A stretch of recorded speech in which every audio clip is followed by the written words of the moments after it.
When we talk about climate crisis and how that's impacting our ocean systems, the first thought that strikes in our heads is that of rising sea levels. But there are a whole lot of other changes our oceans are undergoing below their surfaces, and we are not even aware of them. Ocean acidification is just the tip of the iceberg of issues our marine ecosystems are currently facing. Before I delve into the details of this phenomena, I like to point out that our oceans are one of the biggest natural temperature regulating and carbon capturing systems that we have on this planet. But what happens to that carbon dioxide that is absorbed by the waters? Well, that carbon dioxide is converted into carbonic acid, which causes a decrease in the pH levels and an increase in the corrosive nature of our waters. This entire process is termed as ocean acidification, or as it is popularly called, the evil twin of climate change. We know that in recent past, we've seen an exponential increase in carbon dioxide levels in our atmosphere, because of which there has been an exponential increase in the rate of global warming or climate change. And that has impacted our oceans, because greater the number of carbon dioxide emitted into the atmosphere, greater will be the amount of it absorbed by the waters, and hence lower will the pH levels get. But how does this impact our marine ecosystems? And why is it so important, and why is everybody talking about it, right? Well, before that, I'd like to mention that pre-industrial era, since then, we've seen 26% increase in the acidity levels of our oceans. And we predict that by the end of the century, we're going to see 170% increase in the acidity levels. And how does that impact our marine ecosystems? How do our marine organisms cope up with this sudden change in ocean chemistry? To illustrate that, I've taken up two broad examples.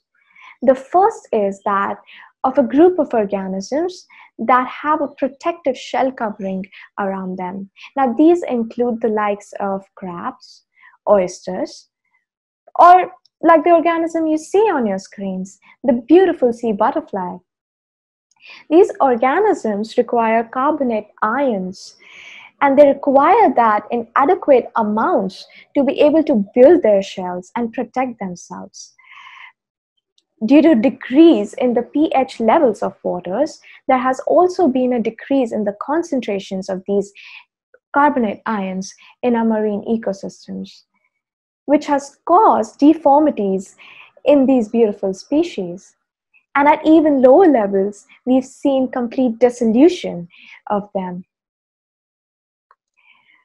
What you see on your screens right now is an experiment wherein we place the sea butterfly in waters with pH levels that we predict our oceans to reach by the end of this century. And you can see that just in a matter of 45 days, the shell was completely dissolved, which means that this species or this organisms would die if acidity levels increase in our oceans.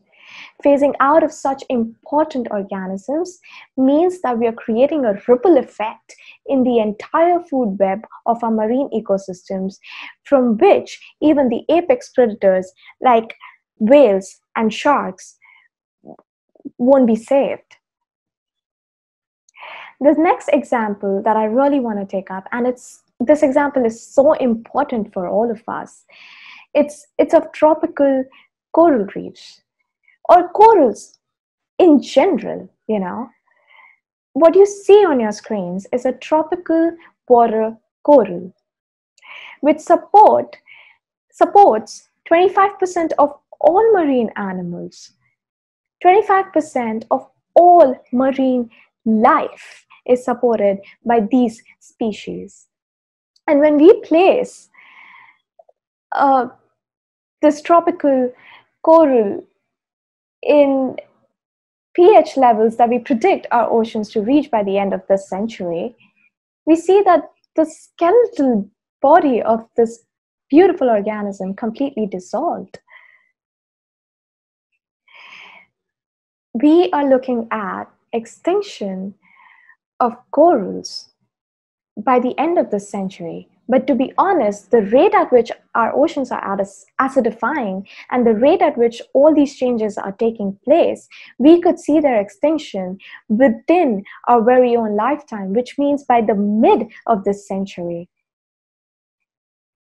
If they phase out, then 25% of all marine life would be extinct or endangered.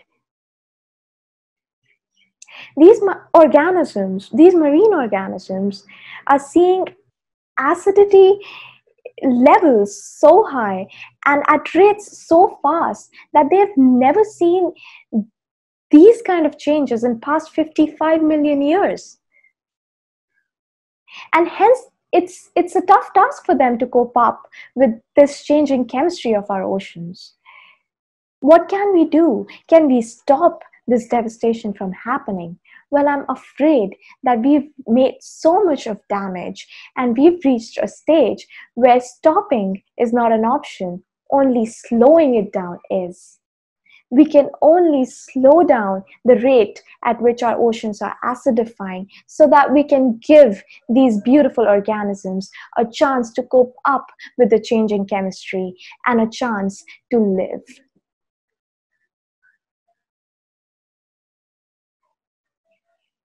Whether we'll be able to achieve our goals and save them from this devastation is something we'll only know by the end of the coming decade.